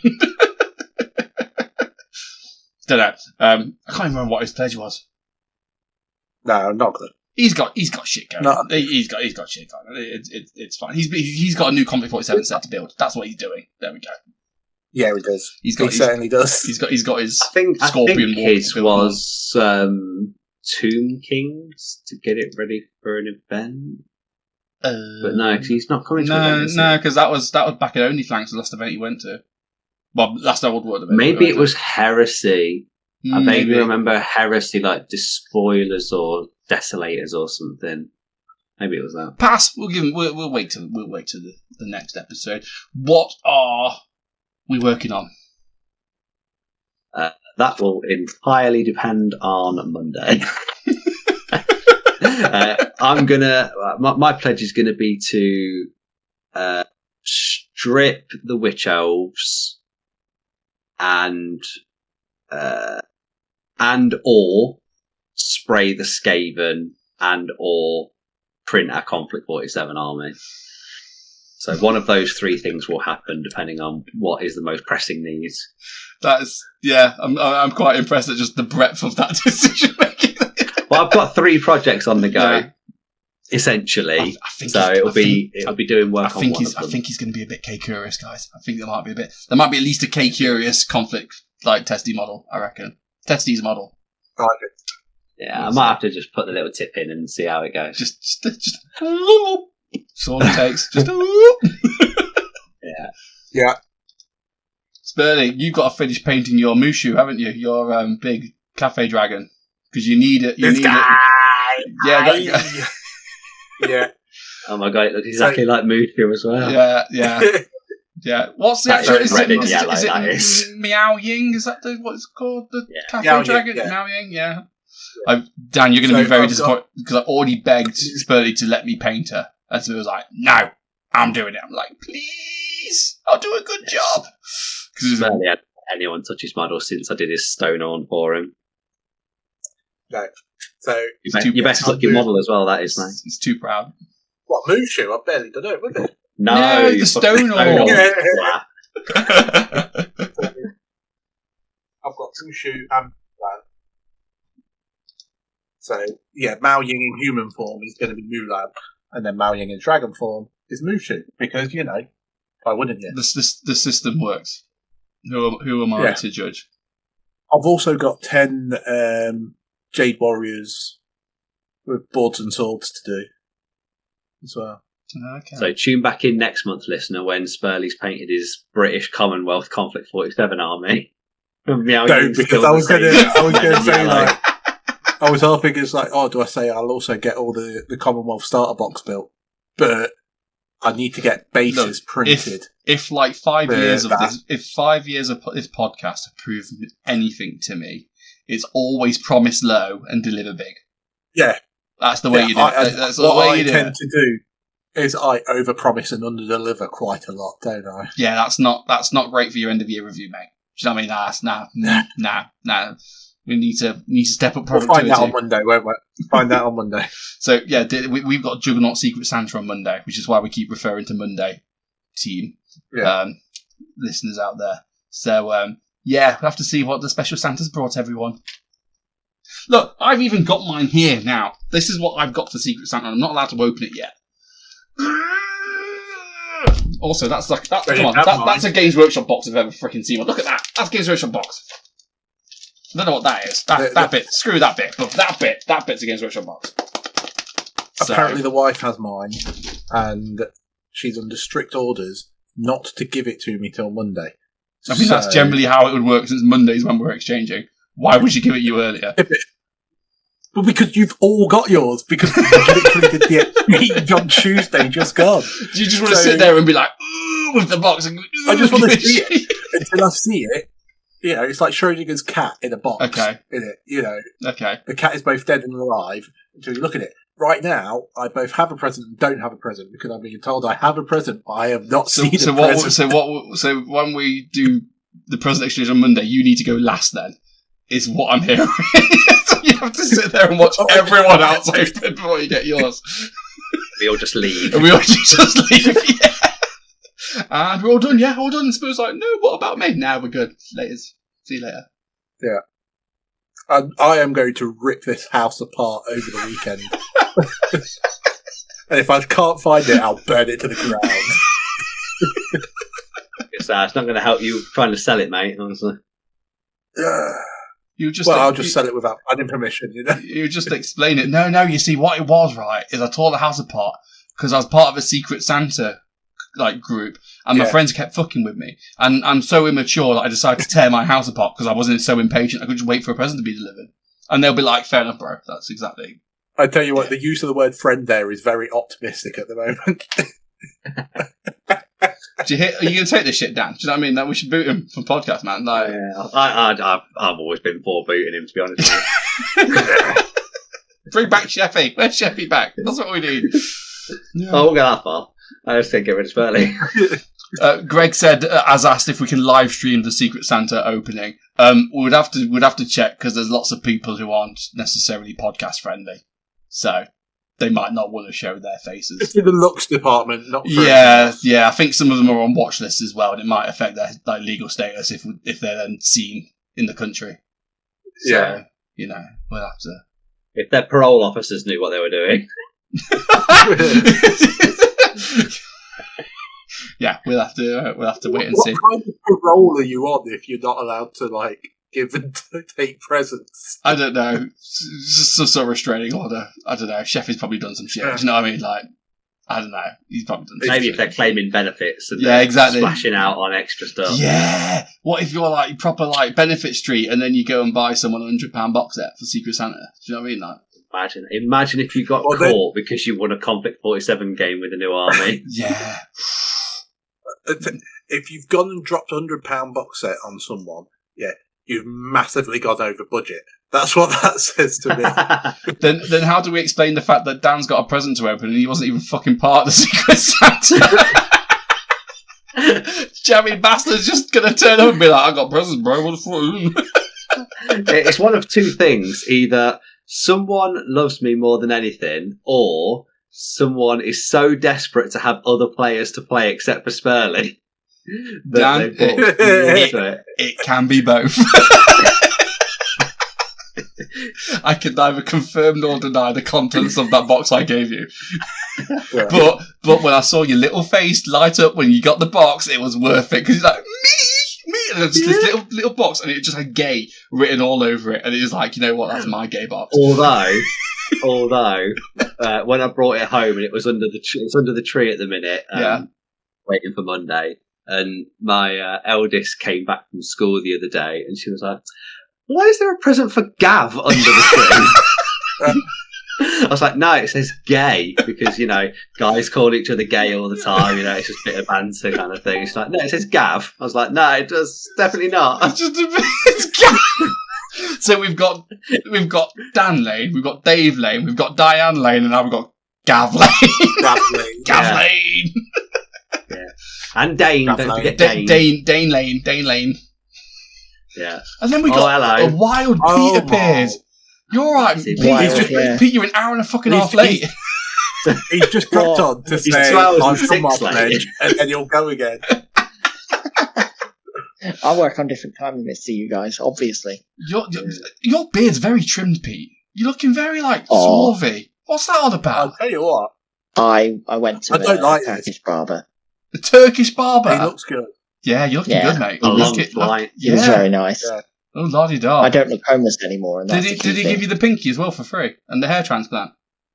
It doesn't do hair transplants. This is all mine. Wow. Yeah, but you would say that. How do we know? Pete, what was your pledge, man? What was your pledge? We didn't know what your pledge was. Oh, I've got pledges. Hold on. We've done all of ours. I've got more. I've got me somewhere. Uno memento. Dan, I know we've tells us what our pledges were, and it's nothing. What we I know. We normally say this as a catchphrase, Dan, and we've not said it yet. So I feel that now is the time to really say, Tim Pot. Tin Pot. Tim Pot podcast. I was gonna say it when we first logged on, and Spurlie fucked up the intro and deleted himself. But so he's got his pen and paper. He's ready to go. Gotcha. So I hope that Toph was on about his Votan, his Vogel Spine ×2, 6 hairy boys, and all the style triple. Yeah, smashed it, bro. Yeah, smashed it. Good. Yeah. Spurlie was on about 13 Fireflies, 6 Paragon, a Bruin, a Kodiak camera, and an NFL player. Yeah, smashed it. Yeah. Dan was doing the rest of the Skaven, or 62 gropey ladies. You did the groupie ladies. Yeah. What did you have to do? In Recon Marines, a Contemptor, a Sabre, and building a Hellcat. Well, it wasn't what I said it was, but it was heresy. Yeah. Oh, he's not quite done yet. boys. Okay. It's not quite done yet. I've been having fun with hospitals. Yeah, you've been a busy chap. You get a mulligan. You're all right.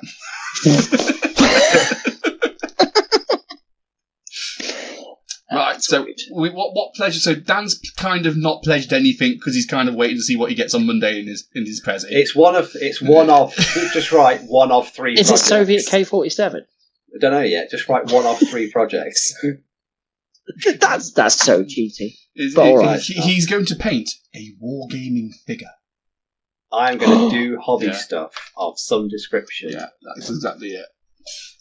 Spurlie's doing Mushu. He's doing Meow. Oh, yeah. Finally. Meow Ying. Human and dragon. Both. Because I need them both. Well, I need them for beacons. Oh, yeah. So I've got to get it done. Toph's probably doing whatever the hell's... Well, I'm again, promise low, deliver high. So first I'm going to finish this Hoishrek, which is like a Locust Walker thing. What's a Hoishrek? It's a walk. It's a Conflict 47 Walker with a jump pack and rockets and stuff. And look, I've magnetized it. Oh my god, look at that! Try hard. What's that, Pete? Is it the German one? Because that German one is also the basis of the Japanese. Yeah, it's just different shoulder pads. Yeah. Yeah. So don't worry, Pete. You can borrow it from me. You can probably. I'll get myself some shoulder pads to make. But as I say, I'm also going to do Dan because it depends what's in this box. Now, on my Secret Santa wish list, there was High Elf Silver Helms. I don't know if this box would fit 10 Silver Helms, but it might do. And if it does, I might need them for Beachhead, maybe. So we will see. But if that's good enough, if that's good enough for Dan, it's good enough for me. So I'm gonna do the same thing. There we go. Okay. So Toph's doing a Secret Santa gift. And some big busty boy. Yeah, busty. Yeah, to be fair, he is busty because he's got two fucking like autocannons come out of his nips. Do you know what I mean? That's literally the definition of busty. Like machine gun jab this. How'd you get those? How'd I miss those? I'm gonna well, you do. Having built the Hellcat, I'm gonna have some Recon Marines there because we love them, and the Contemptor, and then we're gonna probably look at getting the K-47 base. You got Japanese for that as well. Oh, I don't know. You have Japanese for everything. So I don't know. Of course he does. Isn't of course he does. The man has no flexibility in his choices of army. It's like when you go, what fantasy army have you got? Tomb Kings. What 40k army have you got? Metal Tomb Kings. What conflict voice have you army you got? Fanatical. Tomb Kings. Look at it. That thing's massive. That is a cool model. That is massive. What base does it fit on? It's not that big. Hold on. We can do a live kind of comparison. Right? Oh my! This is so you know what a Contemptor looks like. Yeah, I know what a Contemptor. Sakaro or whatever it is. How do I flip my camera? Bear with us all while we deal with technology. Do you need some hold music? There we go. There we go. Yeah. Okay. I'm watching. That's a Contemptor. Yeah.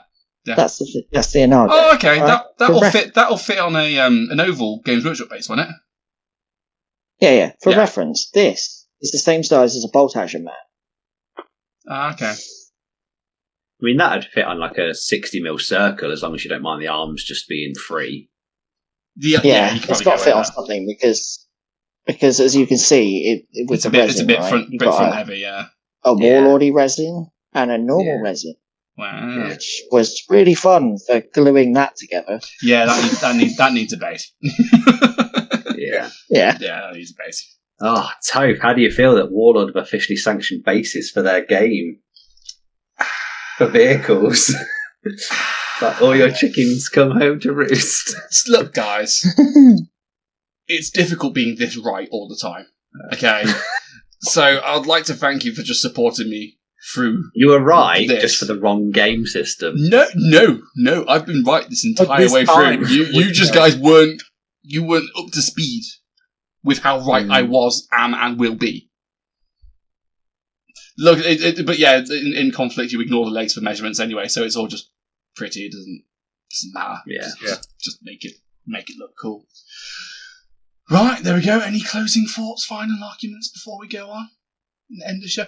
Ooh, I'd like to wish everyone a lovely, happy, Merry Christmas. I hope you're all doing well. I hope you've all been good this year. I hope Santa brings you everything you want. Remember, when you get each other toys, you need to have a flared base, otherwise you'll have a trip to A&E, and Steve will be very unhappy if you don't get the right object. So, lots of lube, please. Lots of lube. Flared base. You have been warned. I've got some closing thought. Go on, Pete. And this is going to go out to K-47 Japanese players as well as bolt action Japanese players.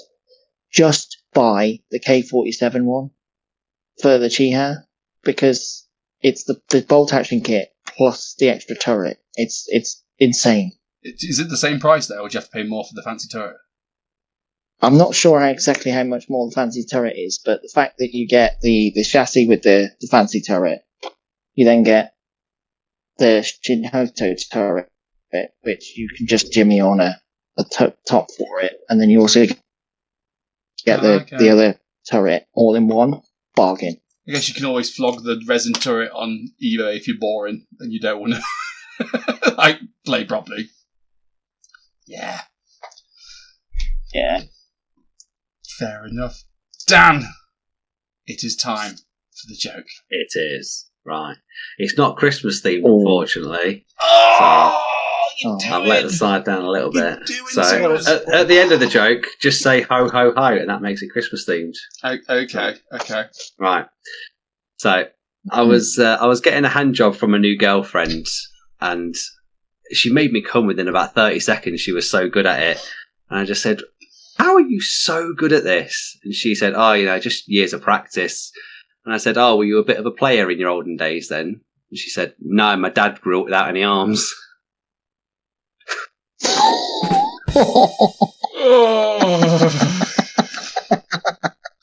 That joke was harmless. Ho ho ho. Yeah, ho ho ho indeed. Shit, yes she was. Insert reference to North Pole. Enjoy. Happy. Fucking hell, I've lost it. Merry Christmas, everyone. See Happy you. New Year. Talk to you later. Enjoy. Be good. Flared base, the lot. See you Good later. night, everybody. Good night, everybody. Good night, everybody.